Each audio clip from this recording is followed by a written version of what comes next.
안녕하세요. 저는 올해 30대 후반이 된 여자입니다. 어디서부터 어떻게 이야기를 해야 할지 잘 모르겠는데요.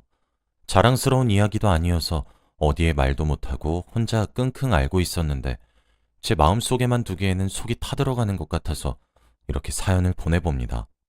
다들 저의 이야기를 들으시고 어디서도 듣지 못한 이야기라서 기겁을 하실 거예요. 몇 년이 지났지만 저는 아직도 어제의 일처럼 생생합니다. 저는 어렸을 때부터 행복한 가정 환경에서 자라왔어요. 어머니가 아프셔서 병원 신세를 지고 계셨지만 아버지와 저는 일주일에 적어도 3번은 어머니에게 가서 하루 종일 시간을 보냈죠. 어머니는 심장이 좋지 않아서 이식자가 나타날 때까지 병원에 계속 계셨지만 시간이 지날수록 이식자는 나타나지 않았습니다. 의사 선생님께서도 이제 준비를 해야 한다는 식으로 말을 하셨죠. 병실에서 부모님과 같이 맛있는 걸 먹으면서 웃고 떠드는 시간이 제일 행복했는데 이제는 어머니가 없다고 생각하니까 눈물밖에 나오지 않았어요. 그때 저는 초등학생이어서 더 감당이 되지 않았습니다. 슬퍼하는 제 옆에는 아버지가 있어 주었어요. 아버지는 다른 집 아버지보다 너무 다정하고 친절했죠. 흔히 딸바보라고 하죠. 항상 아버지는 저를 금이야 오기야 하며 키우셨고 늘 저를 보면 웃고 계셨어요. 그리고 너무 듬직하고 멋진 아버지여서 제가 어릴 때부터 아버지를 많이 따랐습니다. 제가 하고 싶은 건 다 하게 해주셨고 저를 너무 사랑하는 게 눈에 보였어요. 다른 이웃들께서 아버지의 가정적인 모습을 보고 칭찬을 많이 해주었습니다. 매일 제 옷도 다 골라주시고 밥도 다 차려주시는 것으로도 모자라 머리까지 다 묶어주셨어요. 그리고 늘 저를 데리고 소풍도 가주시고 말이죠. 어머니가 계시는 병원에 가는 날이면 새벽부터 일어나 온 가족이 다 같이 먹을 도시락도 손수 준비했습니다. 그리고 어머니를 정성스레 보살피는 모습을 보고 저는 어릴 적부터 아버지 같은 사람과 결혼하고 싶다고 생각을 했죠. 그런데 이런 화목한 저희 집도 비극은 일어났습니다. 어머니는 한동안 생사를 오가시다가 결국 눈을 뜨지 못하셨어요. 저는 그 자리에서 오열을 했지만 아버지는 멍하니 허공만 바라보셨습니다. 아버지 혼자서도 감당하기 힘드실 텐데 그 상황에 저를 보살펴 주셨어요. 제가 울 때마다 저를 달래주시고 위로해 주셨죠. 아버지는 어린 저에게 늘 이렇게 말씀하셨어요. 하늘의 천사가 부족해서 엄마를 데리고 간 거야. 저는 아버지의 그 말이 얼마나 힘이 되었는지 몰라요. 아버지의 말을 마음속에 되새기며 그나마 조금이라도 울음을 멈출 수 있었죠. 아버지는 울다 지쳐 쓰러진 저를 대신해 많은 일들을 했습니다. 지금 생각해보면 정말 아버지가 위대하셨던 것 같네요. 그리고 저는 아버지와 단둘이서 살게 되었습니다. 아버지가 살아계실 때는 병원과 가까워서 몸은 떨어져 있어도 마음은 늘 가까이 있는 것 같았어요. 그런데 이제 어머니가 같은 세상에 있지 않다는 걸 알아서인지 정말 아버지와 단둘이 있는 느낌이더라고요. 아버지는 애써 웃으며 제가 얼른 우울감에서 빠져나오길 원하셨습니다. 처음엔 아버지가 너무 아무렇지 않게 행동하시길래 저 혼자 어머니를 그리워하나 싶어 속상했어요. 그런데 아버지는 제 앞에서는 티를 전혀 내지 않는 거였습니다. 새벽에 혼자 방 안에서 흐느껴 오는 아버지의 모습을 보는데 가슴이 얼마나 찢어지는 느낌이었는지 몰라요. 저도 어린 나이였지만 많은 경험을 하다 보니 철이 일찍 든 것 같았습니다. 아버지도 저만큼 많이 힘들었을 텐데 가장으로서 힘든 티를 내지 않은 것이죠. 시간이 지나면서 저는 어머니가 없다는 것에 적응이 되었고 상태도 괜찮아졌어요. 아버지도 제가 훌훌 털어버리고 일어나는 모습을 보시고 많이 좋아하셨습니다. 그리고 저는 어느새 고등학생이 되었어요. 아버지는 늘 저에게 다정다감하셨고 주위에서 딸바보라는 말을 매일같이 들으셨죠. 그런데 어느 날이었습니다. 학교에서 수업을 듣다가 갑자기 심장에 통증이 왔고 제가 쓰러졌어요. 그 뒤로 기억이 없습니다. 그리고 눈을 뜨니 병원이었죠.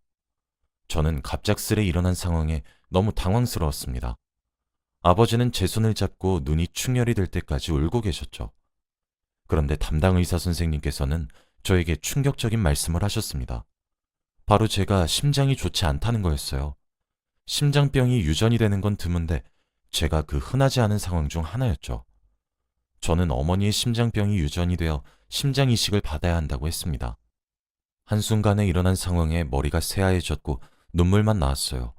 어머니도 결국 이식을 받지 못한 채로 천사가 되셨는데 그럼 저도 어머니를 따라갈 것 같다는 생각이 들었거든요. 저와 아버지는 서로 부둥켜 안으며 펑펑 울었어요. 그날부터 제 인생은 바뀌었습니다. 주기적으로 병원도 가서 치료도 받고 약도 먹었죠.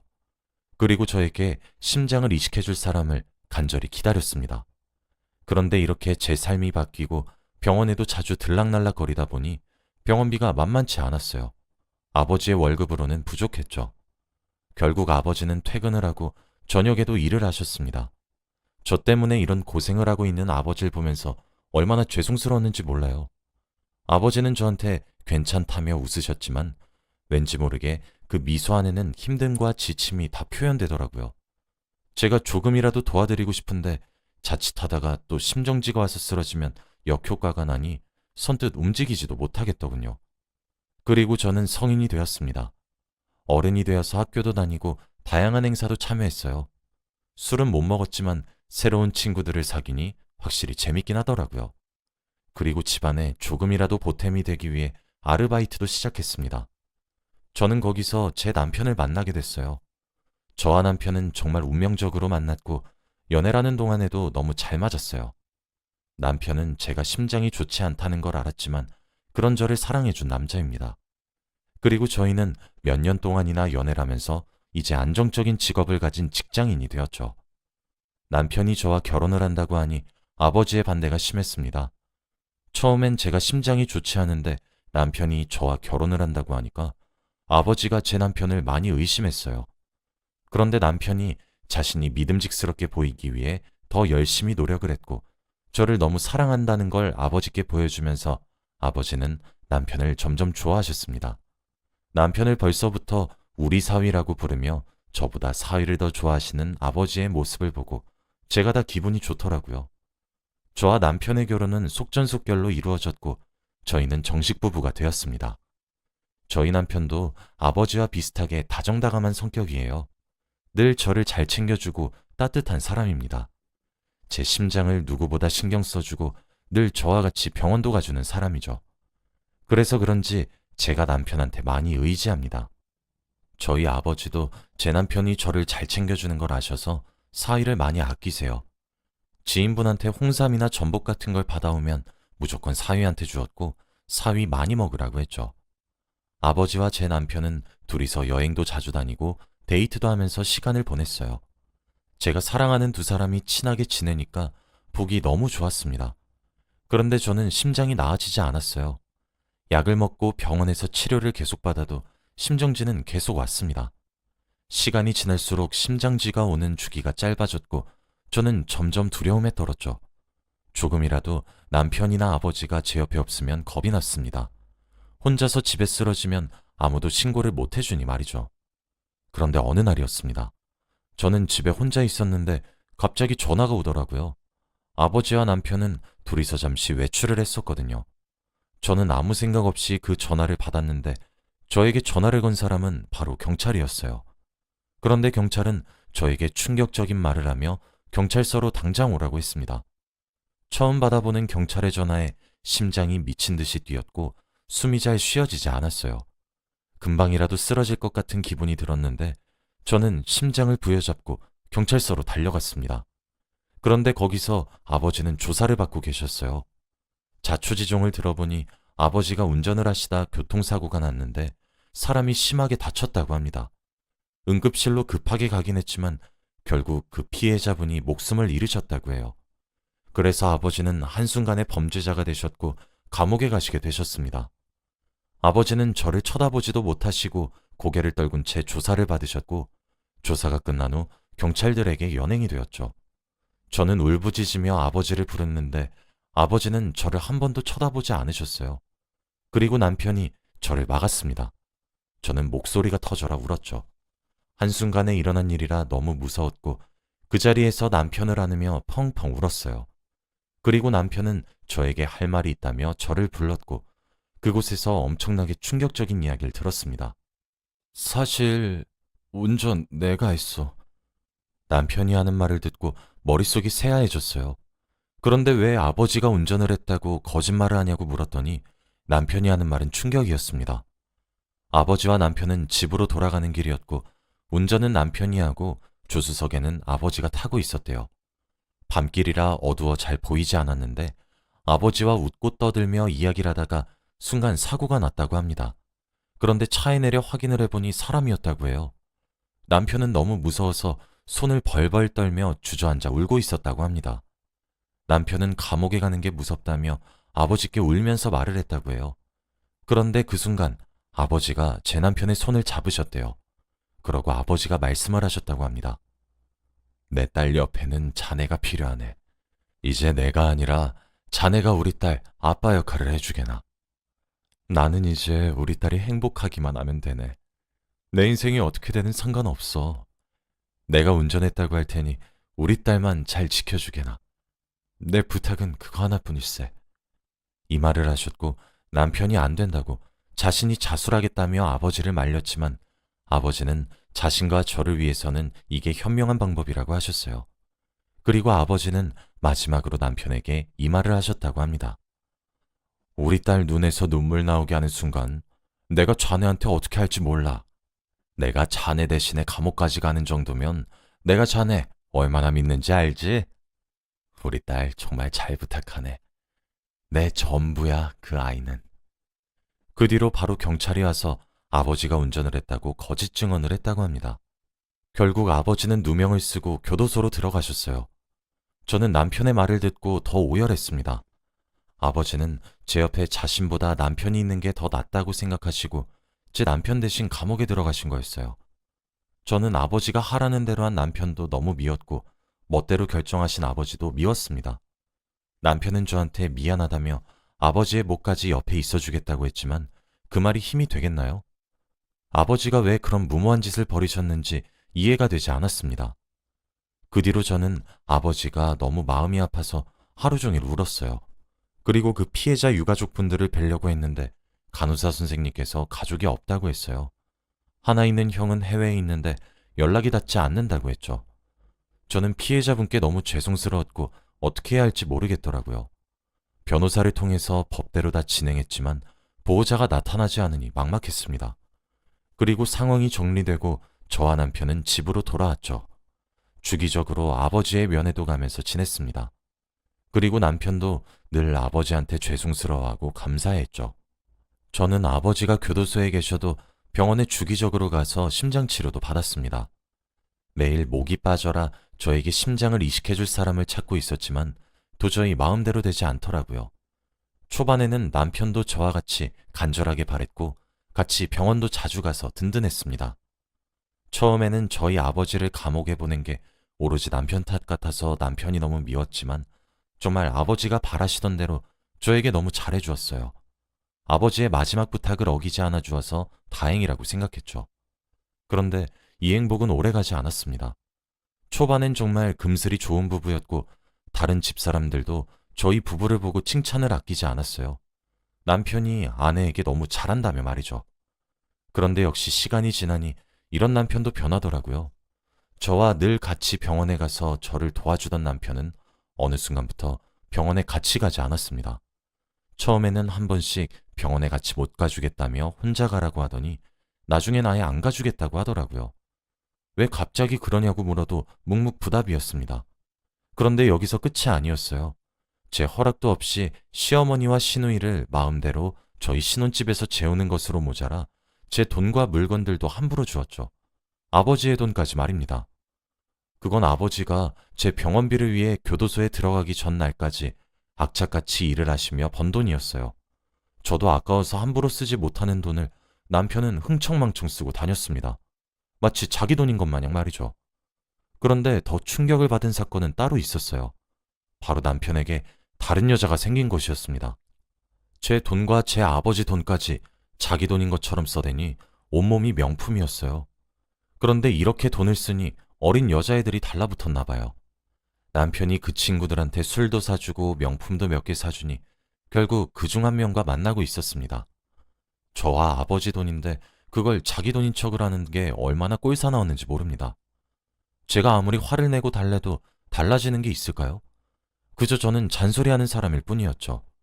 남편은 시간이 지날수록 예전과는 더 달라졌고 저는 몸이 더 좋지 않았습니다. 스트레스도 많이 받고 집안일도 많이 늘어나 몸도 많이 쓰니 건강이 악화되더라고요. 어느 순간부터 남편은 아버지의 면회도 같이 가지 않았습니다. 아버지를 보러 면회에 혼자 가면 아버지가 사위가 잘해주냐고 몇 번이나 물어보았지만 저는 잘해준다는 거짓말을 할 수밖에 없었어요. 남편에게 저한테 잘해주라는 조건 하나만으로 누명을 쓰고 감옥에 들어갔는데 여기서 제가 감히 이런 인생을 살고 있다고 밝힐 수 없었습니다. 아버지가 너무 고통스러워하실 것 같았거든요. 시어머니와 시누이의 괴롭힘과 남편의 막말이 날이 갈수록 심해지니 저는 도저히 참을 수 없었습니다. 매일 시어머니와 시누이의 옷을 손빨래하고 밥도 삼시세끼 다 차리면 얼마나 힘든데요. 그리고 청소는 해도 해도 끝이 나지 않았습니다. 이대로 살다가는 심장에 무리가 올 것 같았고 행복하지도 않아서 남편과 이혼을 하고 싶었어요. 하지만 이혼은 선뜻 결정할 수 있는 문제가 아니었습니다. 아버지가 출소를 하고 나시면 이 상황을 아시고 화를 많이 내실 것 같았거든요. 그런데 저는 남편과 이혼을 결심하게 된 사건이 하나 있었습니다. 그날은 남편이 자기 친구들을 저에게 연락도 없이 저희 집으로 다 데리고 왔더라고요. 그때 시간은 새벽 3시였는데 저는 잠에서 제대로 깨지도 못하고 음식을 준비했습니다. 남편과 남편의 친구분들은 다들 술에 취해서 말을 하고 있더라고요. 그런데 음식을 가져다 주러 식탁에 간 저를 보고 남편이 충격적인 말을 했습니다. 야, 내가 어떤 남잔 줄 아냐? 우리 아내는 심장이 안 좋은데 내가 그거 감수하고 결혼해줬고, 그리고 우리 장인어른은 범죄자인데 내가 그런 사람의 딸이랑 살고 있다. 내가 이렇게 마음이 넓고 착한 사람이야. 다들 내가 얼마나 대단한 사람인 줄 알겠지? 이 말을 하는데 한순간에 분위기는 차가워졌습니다. 저는 남편에게 말도 나오지 않았어요. 남편 친구분들은 다들 저를 살인자의 딸로 쳐다봤고 저를 피하는 느낌도 들었습니다. 너무 수치스러웠고 자신 때문에 대신 감옥으로 간 저희 아빠에 대한 이야기는 쏙 빼놓은 채 자기 친구들에게 말한 남편이 너무 미웠고 화가 났어요. 그래서 남편 친구분들이 돌아가고 남편에게 왜 그렇게 말을 했냐고 따졌어요. 당연히 사과라고 저한테 잘못했다고 할 줄 알았던 남편은 예상을 벗어났습니다. 나한테 이래라 저래라 하지 마. 어디서 집주인 행세야? 나 없이는 아무것도 아닌 여자가.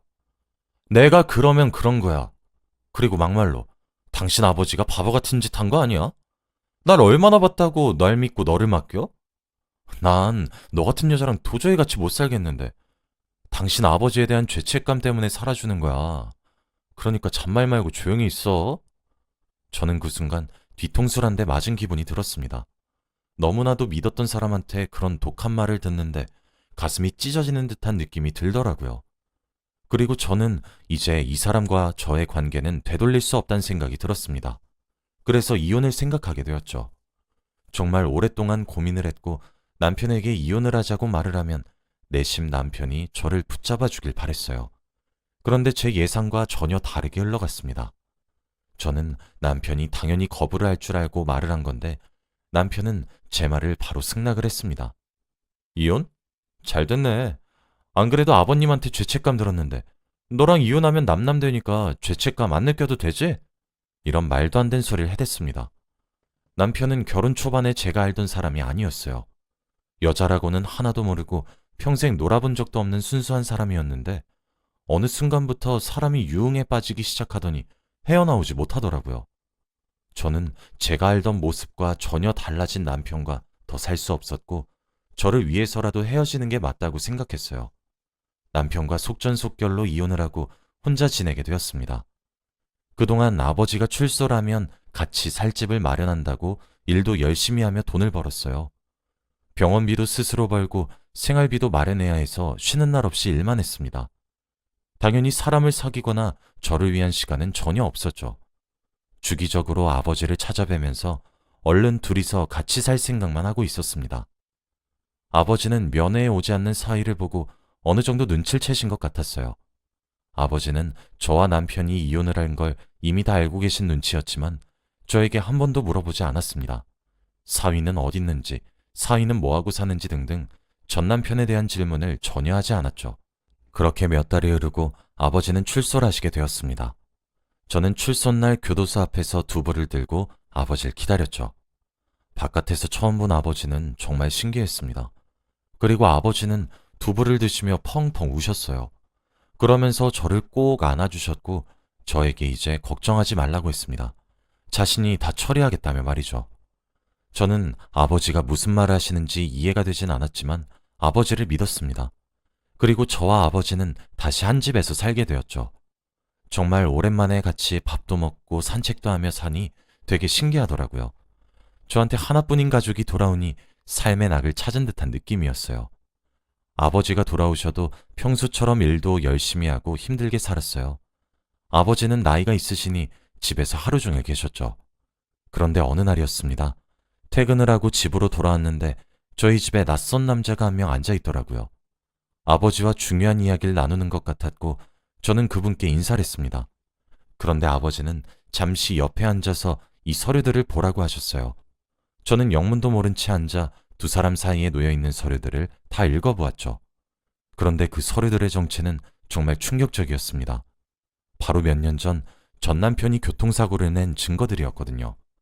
당시는 증거 불충분으로 아버지가 자수를 해서 감옥에 간 거였지만 이렇게 전 남편이 운전을 한 증거가 명확하게 있으면 다시 수사가 가능했습니다. 그리고 이 서류를 들고 온 낯선 남자는 자신의 이야기를 하기 시작했어요. 그런데 그 사람의 정체는 바로 교통사고 피해자의 하나밖에 없던 형이었습니다. 당시에는 외국에 계셔서 연락이 되지 않아 제대로 사과도 못 드렸어요. 그런데 그분은 일 때문에 너무 바빠서 휴대폰 볼 시간도 없었다고 했고 동생이 죽고 며칠 뒤에 사망 소식을 알았다고 합니다. 그런데 아는 지인들을 통해 직접 증거를 찾아보았는데 이 증거들이 나온 것이죠. 그리고 그 사람은 더 놀라운 말을 하기 시작했습니다. 심장 이식이 필요하다고 하셨죠? 그 나쁜 놈 콩밥 먹게 해주시면 제가 심장 이식해드리겠습니다. 그분은 이제 자신이 살 날이 얼마 남지 않았다며 저희에게 빚을 갚고 싶다고 했어요. 그 당시에 자신이 조금만 더 일찍 알았다면 허튼 사람을 감옥에 넣지 않았을 거라고 말이죠. 저와 아버지는 그분의 말씀을 듣고 눈물을 흘렸습니다. 그 남자는 자기도 동생 곁으로 가서 행복하게 살고 싶다고 했어요. 그 말이 얼마나 슬펐는지 모릅니다.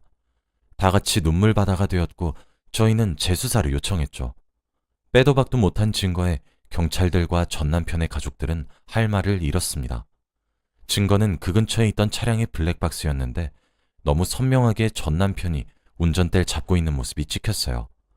당시에는 길이 너무 어둡고 안개로 가득해서 근처에 차가 있는 줄도 몰랐지만 말이죠. 전 남편은 그 영상을 보고 동공이 심하게 흔들렸고 아무 말도 못했습니다. 그리고 그 모습을 보는데 정말 통쾌하더라고요. 그때 전 남편의 어머니가 제 앞에 오셔서 무릎을 꿇고 싹싹 비셨습니다. 제발 선처해달라고 말이죠. 자기 귀한 아들 감옥에 보낼 수 없다고 하는데 너무 뻔뻔했습니다. 한 번만 선처를 해주면 자신의 심장을 이식해준다고 했어요. 그런데 제가 그 말을 믿을 리가 있나요? 그 사람들 밑에서 산 게 몇 년인데 그 정도 눈치는 있었습니다. 저는 전 시어머니의 말을 귓등으로도 듣지도 않고 바로 법대로 했죠. 전 남편은 변호사를 선임할 비용도 없었고 마땅한 증거들도 없었기에 당연히 감옥을 가게 되었습니다. 그것도 제 아버지가 갔던 기간의 3배로 말이죠. 판결이 나고 전 남편의 표정을 보는데 속으로 너무 행복했습니다. 아버지가 대신 누명을 쓰고 감옥에 가시고 난 후 저는 불행의 연속이었어요. 저에게 그런 아픔을 주었던 사람이 저렇게 고통스러워하고 자신이 지은 죄가 다 되돌아가는 걸 보니까 얼마나 통쾌했는지 모릅니다. 전 남편네 가족들은 통곡을 하며 난리를 치고 있는데 그때 저와 아버지는 법원에서 벗어났어요. 그리고 저희들은 말은 하지 않았지만 서로 굉장히 만족하는 듯한 표정을 지으며 집으로 갔어요. 그리고 며칠 뒤 저는 심장 이식 수술을 했습니다.